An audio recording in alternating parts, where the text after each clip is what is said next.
Om Shanti. Good evening.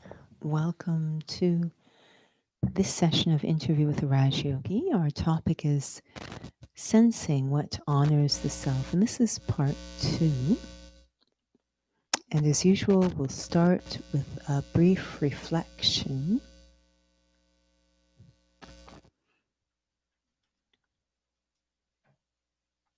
I begin by ensuring I'm seated comfortably. Eyes can be open if you choose.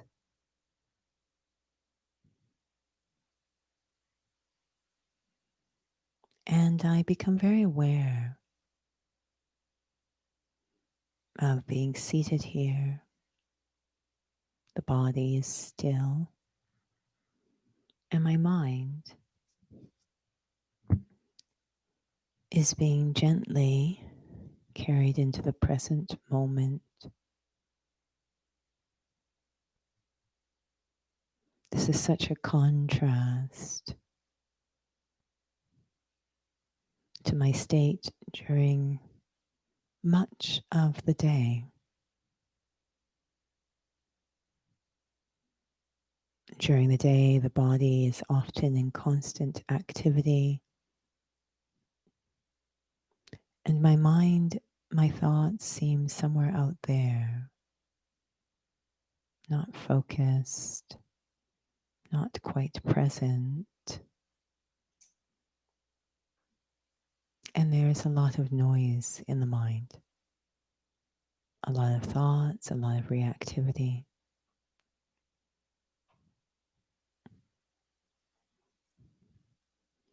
But sitting here now, I feel my mind slowing down.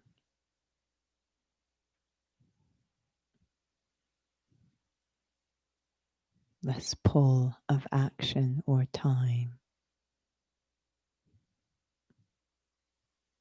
And maybe more silence, more space.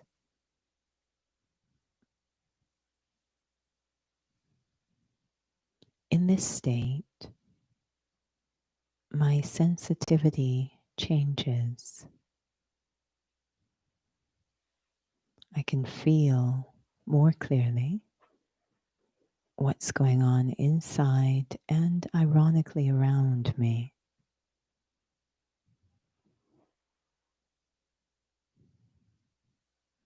The more quiet I become, the more my sensitivity improves.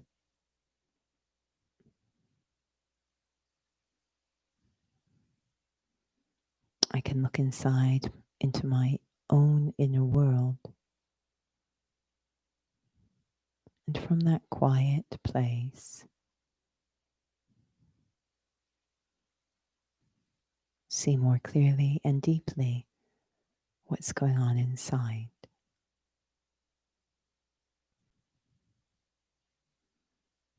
I understand the relationship between being quiet, still, simple, and being able to see more clearly, improved sensitivity towards the self and therefore towards others. Om Shanti.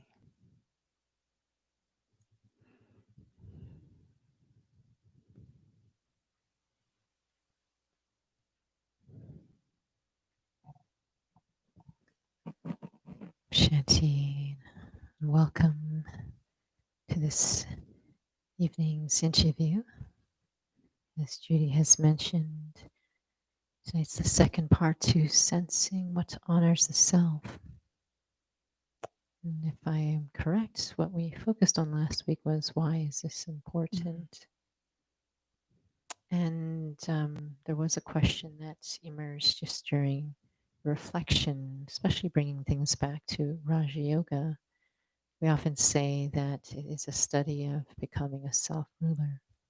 So maybe it's stating the obvious, but it seems like this capacity, sometimes we don't put a lot of precedence to it in day to day life. Um, what have you found in terms of that capacity to feel what honors yourself? How this study has helped you to feel that it is helping you to become a self ruler? Even I think from lesson one, which is I am a soul, and what that actually is inviting me to do is shift into a different paradigm, which we call truth. And what that begins to do is put me into a position we call detached observer. And from that place, I can see a little bit more clearly. And to me, that's step one in being able to master the self or anything, is just to not have those blind spots.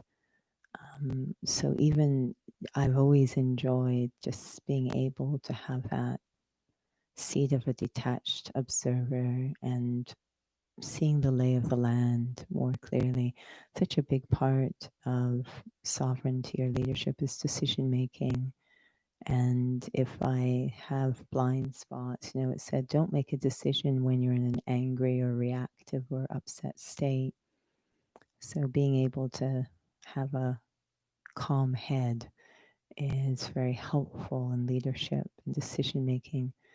So just we say detached, but being able to go into a different headspace is really a powerful part of Raj Yoga.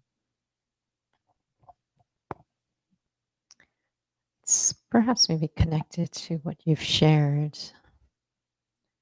How does one feel that they might not just be sort of going quite intellectual, using what I'm learning to try to see things in an understanding way? Yeah, it's really helpful in Raj Yoga. It kind of explains how we work.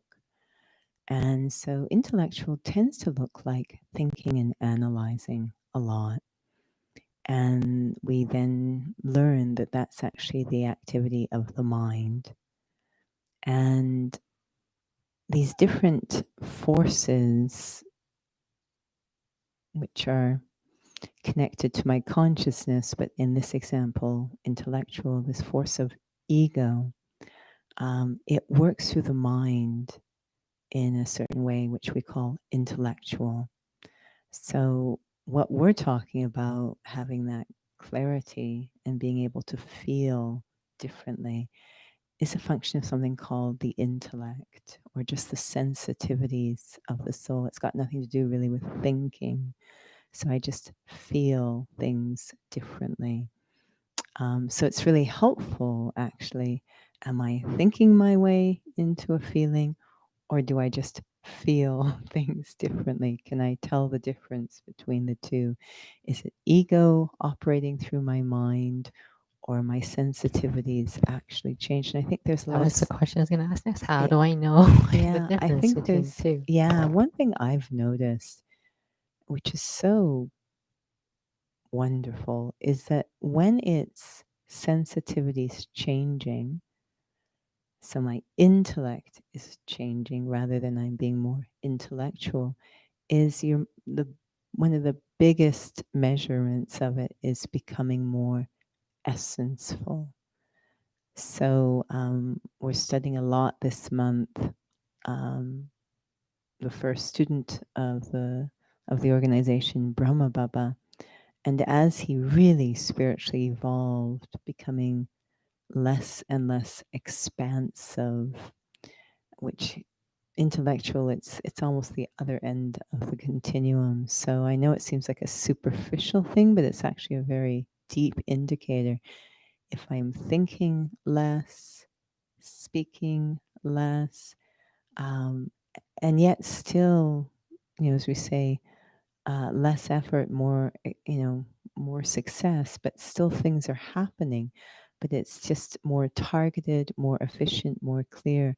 So it would be said that souls would come in front of Brahma and they're ready to tell a whole, explain everything with the very pure intention that I should give all the information so that Brahma will know what I'm talking about. So it's not necessarily ego, but there's still a lot of expansion and intellectual and, if you will, not really a spiritual way of operating, still a worldly way.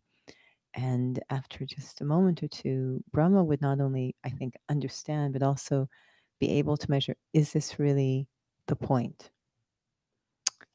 So being sensitive to really what the underlying issue is, that's something he didn't arrive there through thinking. He could feel it because of there's so much essence and silence inside. The intellect is working in its highest form. It's almost completely opposite to a lot of thinking due to ego. So being essenceful is a big sign that I'm shifting from intellectual to a better functioning intellect. Do you mind explaining what essenceful means? Because I think sometimes we can take for granted the language we use in this study. Because I was talking to a coworker actually, Mm-hmm. and they use that word like essenceful. What does that mean? Mm-hmm. And we're talking about really just to the point, things in a nutshell. But she says, but it's full. She was quite confused. Mm-hmm. So It it is really stayed full. with me that maybe not Yeah. everyone knows what that means. Yeah.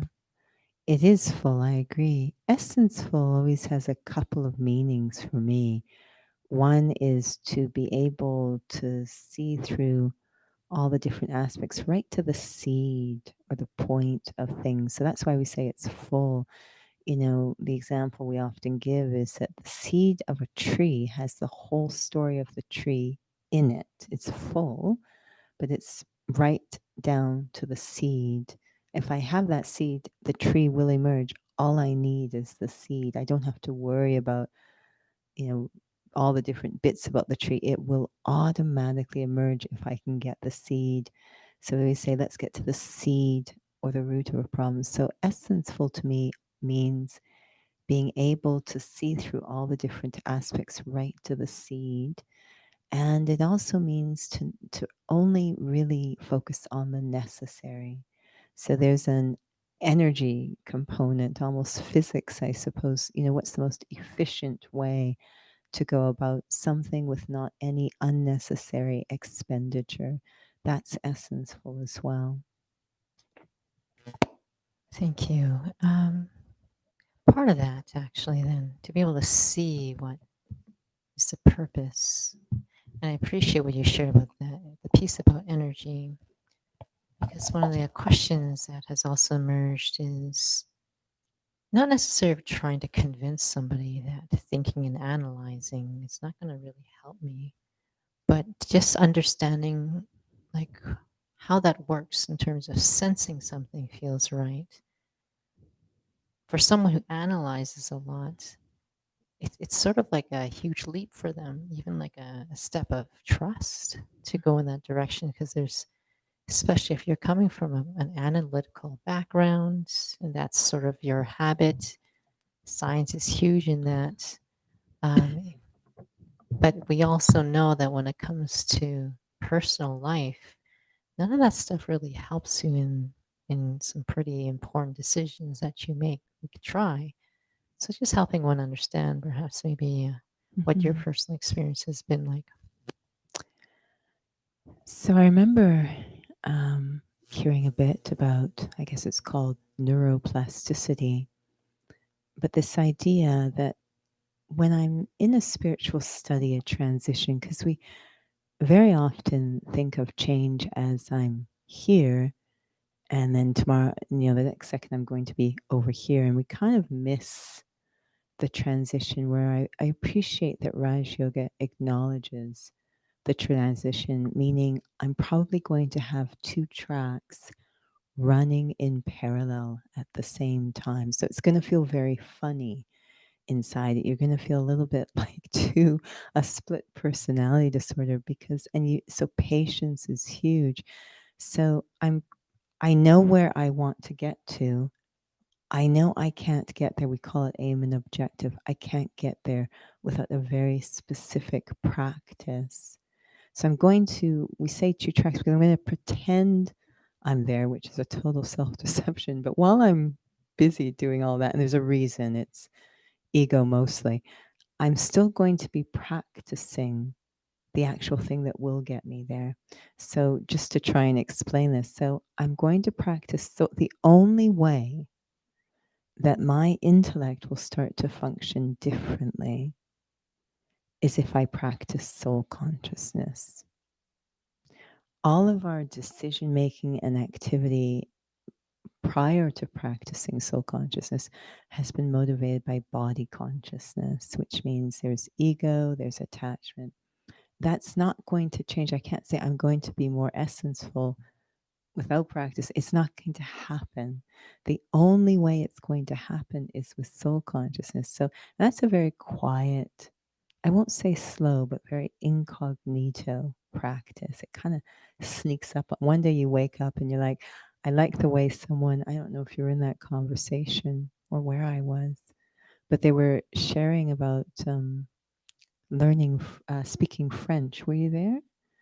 It was so interesting. So they had moved to a French speaking city, and they knew some French, but not certainly not enough to really be able to hold a conversation, and not a specialized topic like spirituality. So they'd be in these meetings, and as those who have learned another language know, when you're learning it, you have to concentrate so hard, and everyone's talking quickly, and eventually you just kind of glaze over because you just lose energy. And this was happening over and over.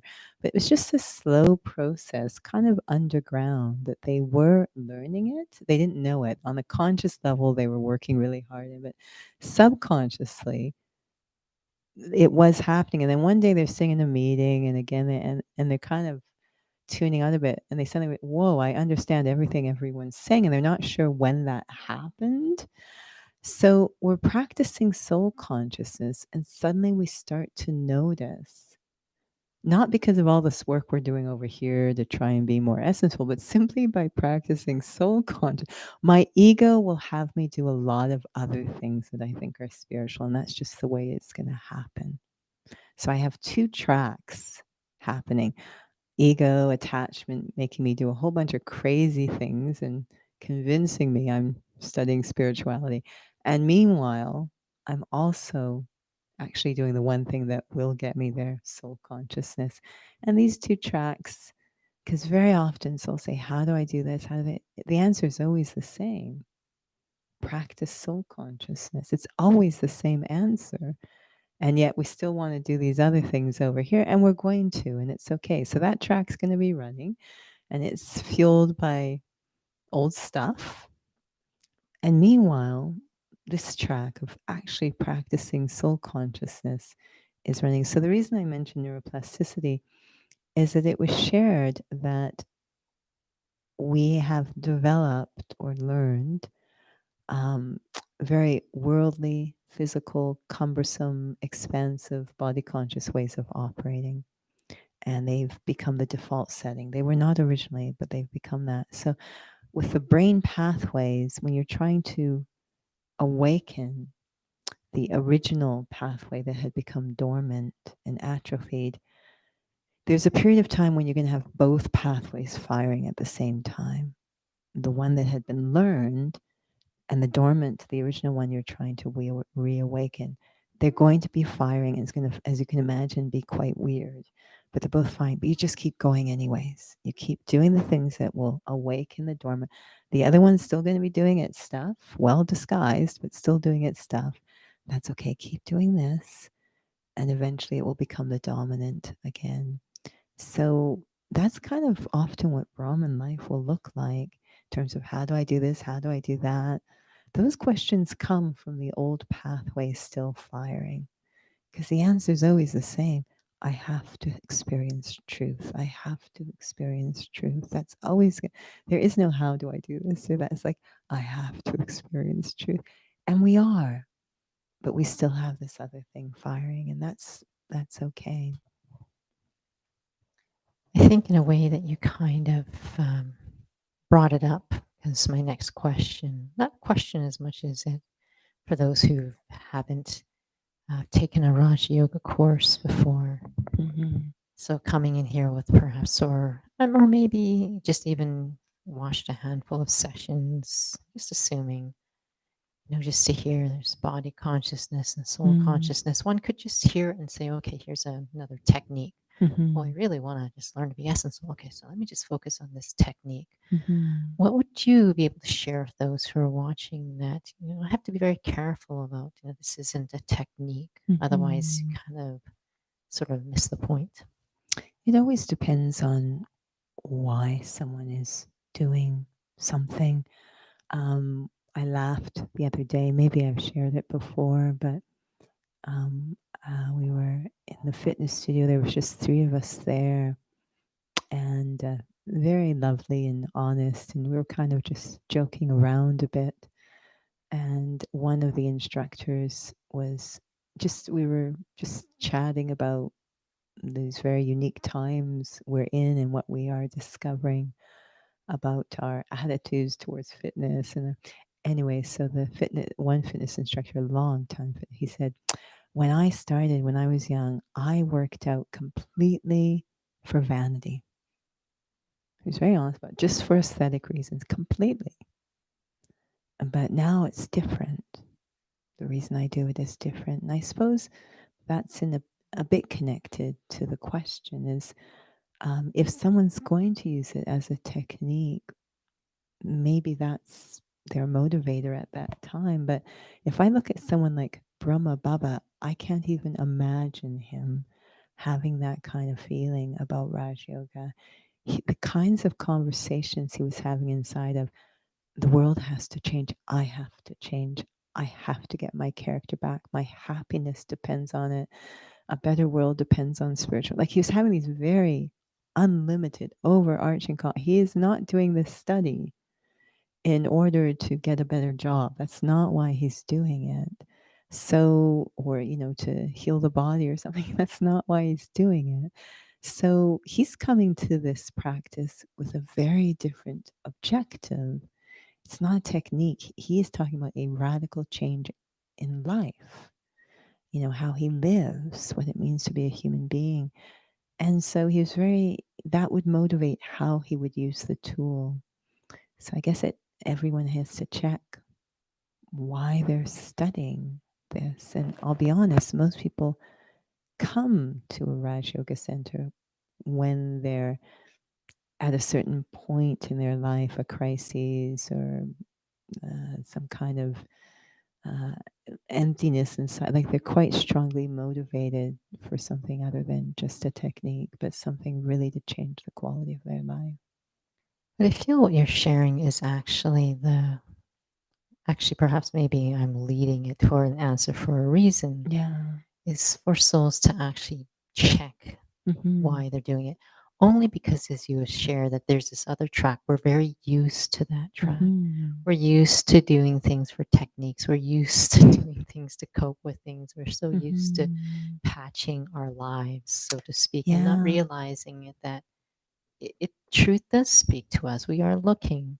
And Mm-hmm. sometimes when sort of things kind of get a little better, then we kind of sort of, coast or not even Mm-hmm. realize we're using it in that way. Mm-hmm. Because Yeah, even regular students do too. absolutely. And I guess the bottom line is it's going to happen and there's nothing you can do about it.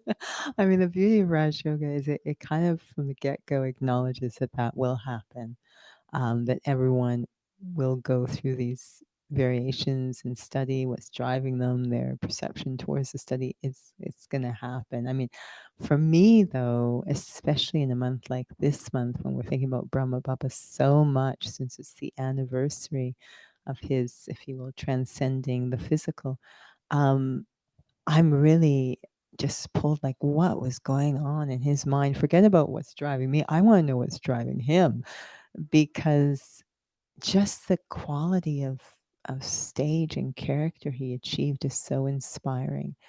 So I think about and the stories of the first students and it will certainly I think invite one to realize that they had a really radical attitude towards this study.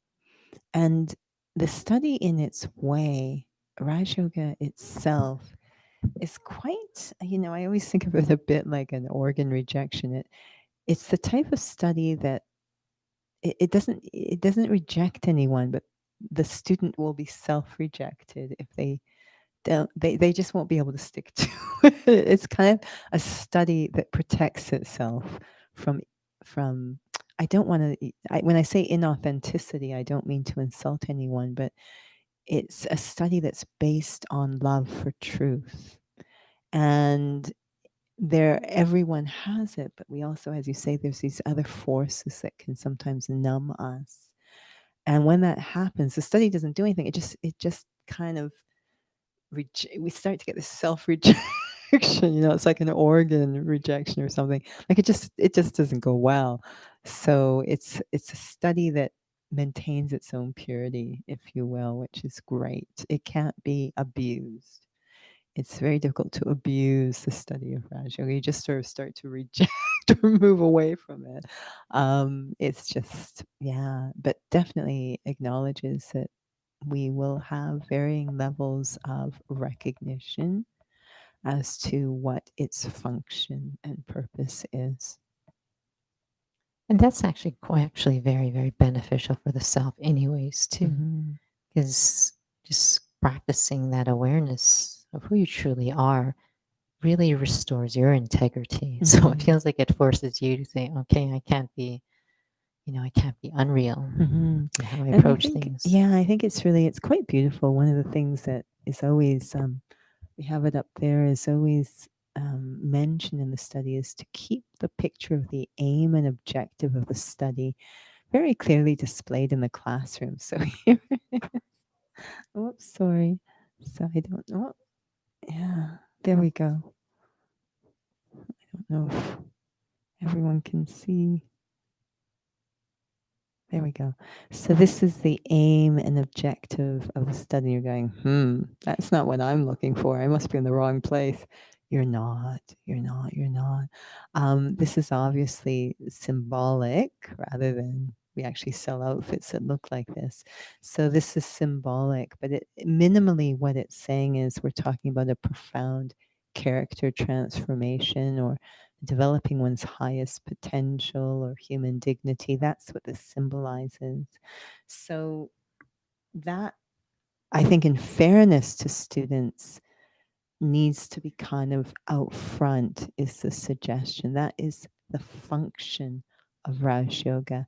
I know when students come, one of the first questions we ask is, why do they think I'm coming to learn meditation? I think that's happening less and less. I think more and more because of the internet, it's more clear what Raj Yoga is for. But I remember in the beginning, souls would come. We'd ask, "Why do you want to learn?" And they think a meditation. They say, "I want to sleep better at night, improved creativity," and all very valid reasons. But at some point, it's called Raj Yoga, Royal Union with Supreme Soul. This seems a bit bigger than just sleeping better at night. So to really appreciate the full, it's like having I always come back to this, but someone I knew was an architect, and he was very excited one day I went to visit, and he had this shiny red box.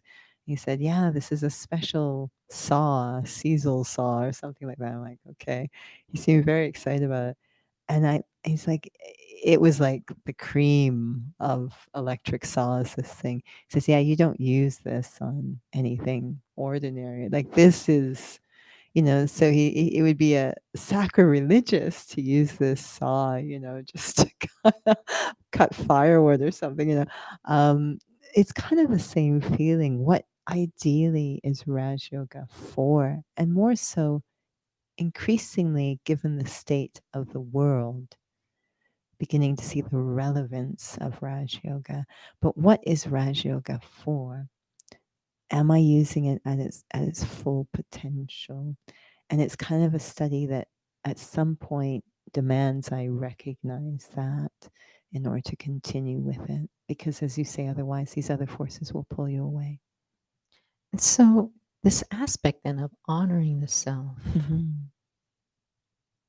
do you feel that when we are not even aware of ourselves, we're very convinced, perhaps maybe of ideas of ourselves, and um, this is what this aspect of soul consciousness is about.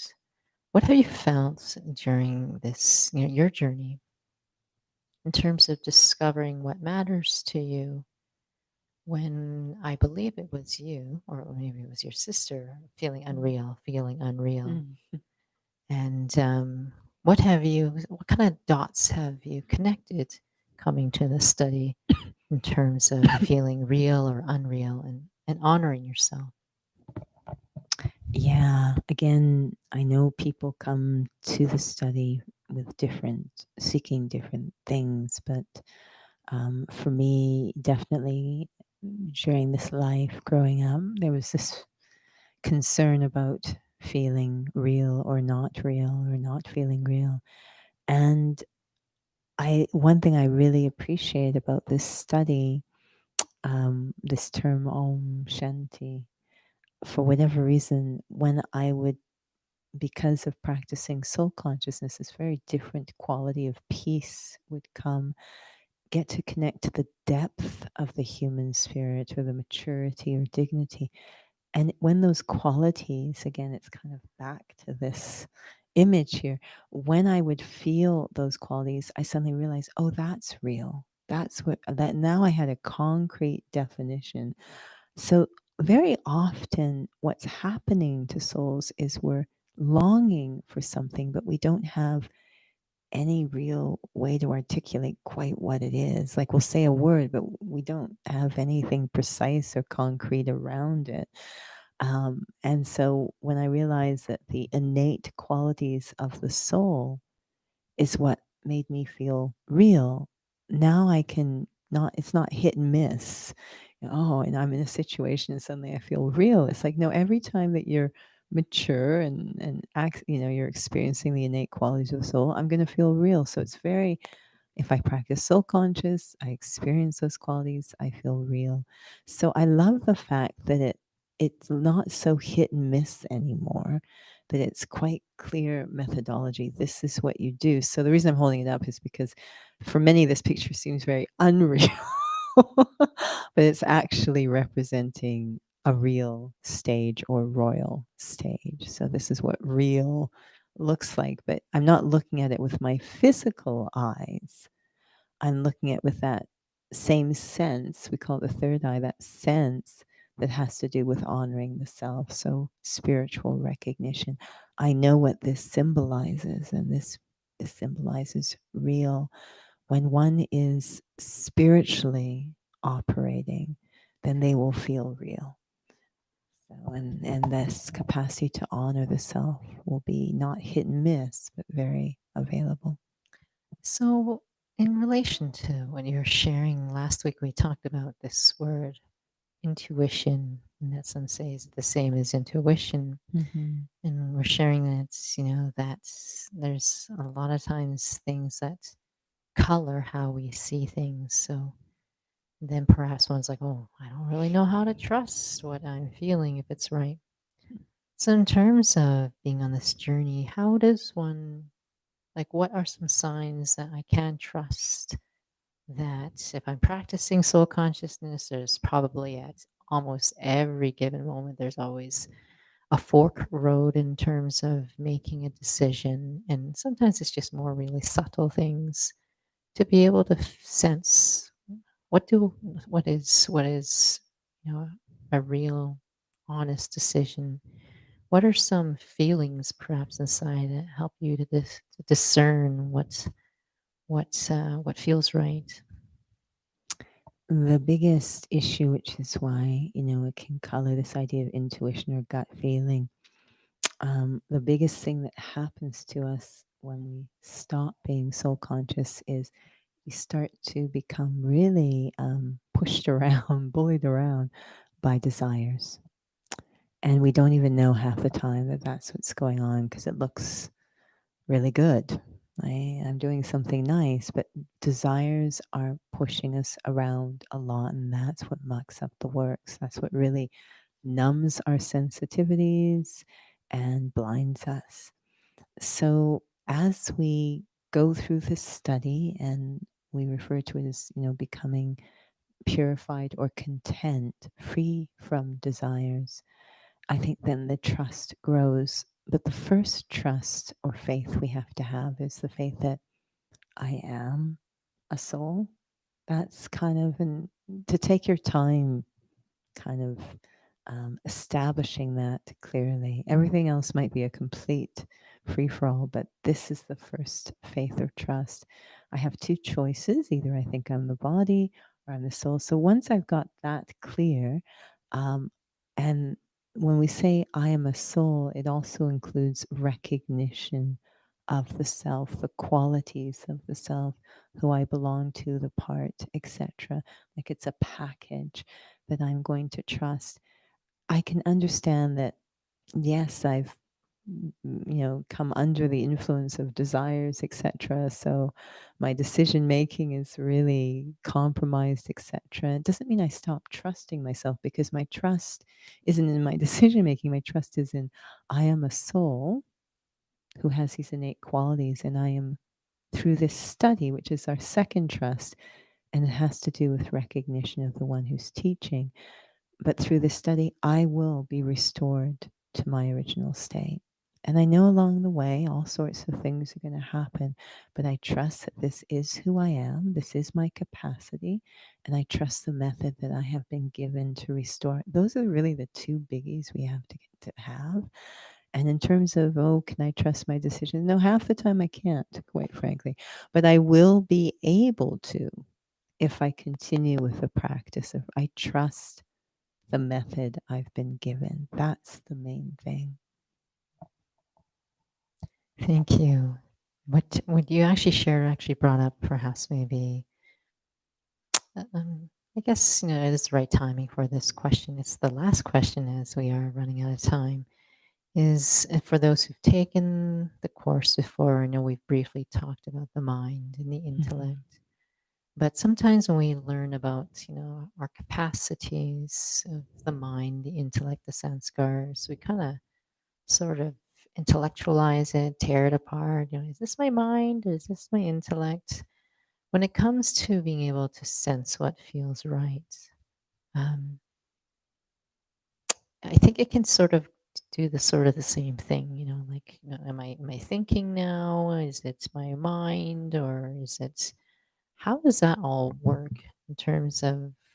I think sometimes we think of the intellect as being able to see, and so what is this perhaps maybe not realizing that, for example, the heart, the way it functions, it's supposed to pump blood, and perhaps maybe we don't realize, can I just focus on that there's a natural function of how I, the being, work, Mhm. and learning to trust that and sort of trying to tear everything apart.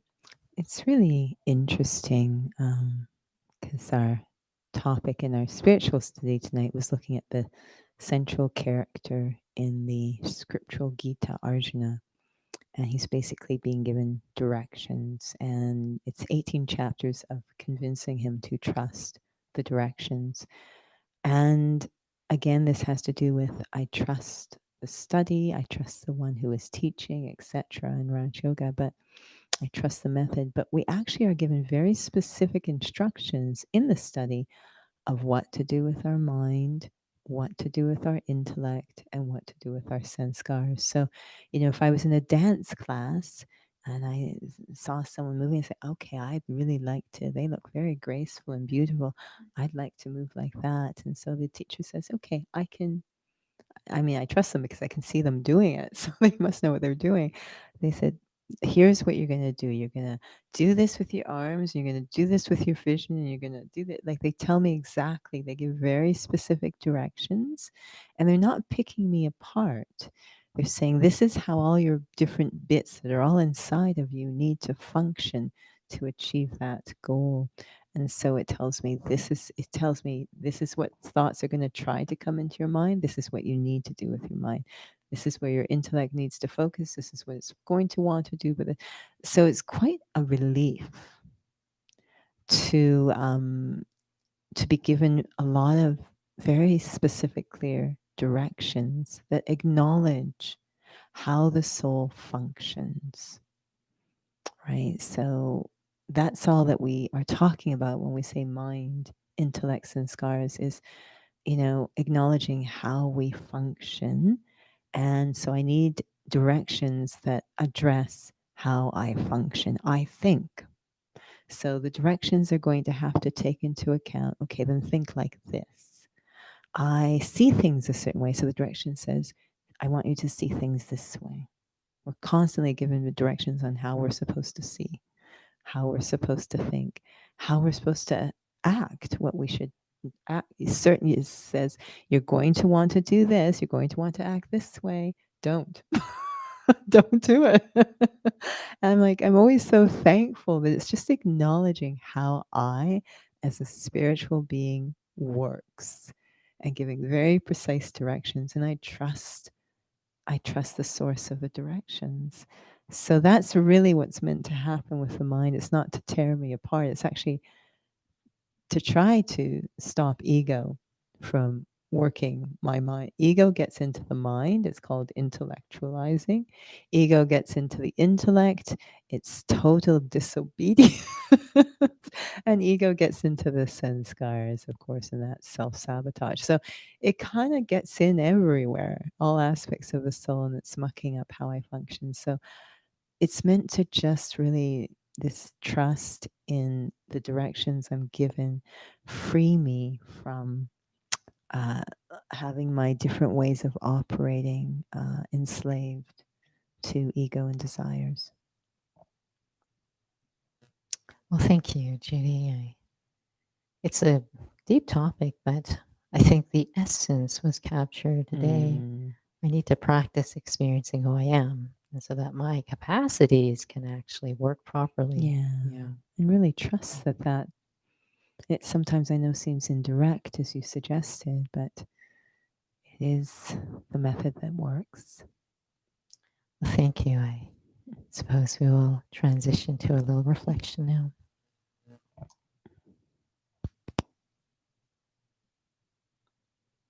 One of the most powerful images that we work with in the spiritual study is the image of a tree. So I bring that image in front of my mind's eye now. I see the entire tree, all the leaves and branches, much more than I could ever count, lots of expansion. And then as I move towards the trunk, less and less proliferation coming into unity, and the trunk representing unity, integrity, honor. And down the trunk, I have to go underground, incognito, to see the roots that feed the tree, and finally, the seed. Very often, I'm up above ground, pulled by sound and time and actions. Lots of thinking, lots of analyzing, lots of reacting. My inner world is very busy.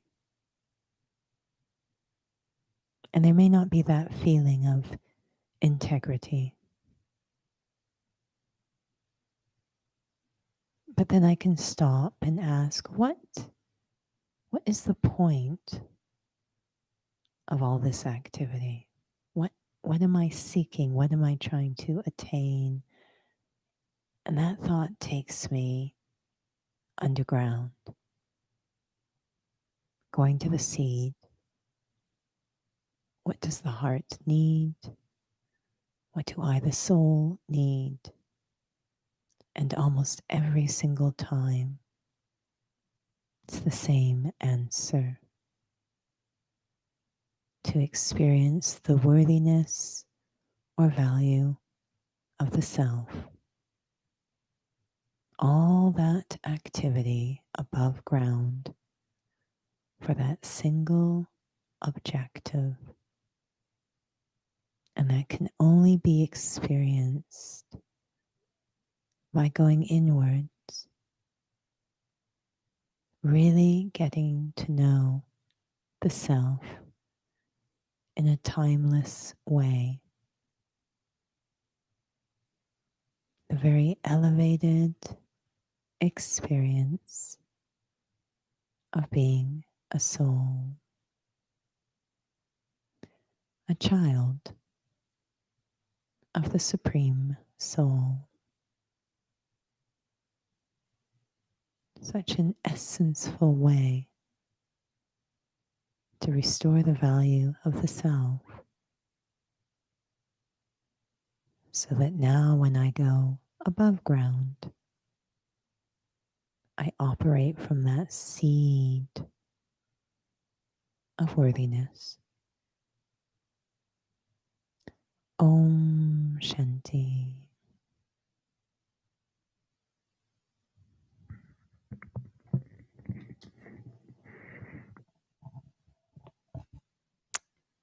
Om Shanti. I thank you for those for joining. A sneak a peek to the next two sessions. It's actually about having the capacity to make the right decisions. Actually, so. But I'll pass it over to Judy in terms of upcoming sessions. So we will have only drop-in meditation now on Thursday. So 6:45 to 7:30 in the evening, drop-in meditation experience. And we also have experience on Sundays from 6:30 to 7:30. And this Sunday is very special.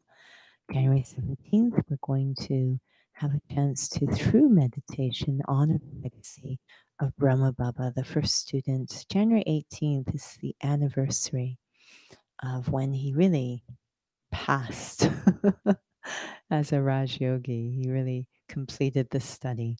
So it's a very special month, very special evening. Welcome to join.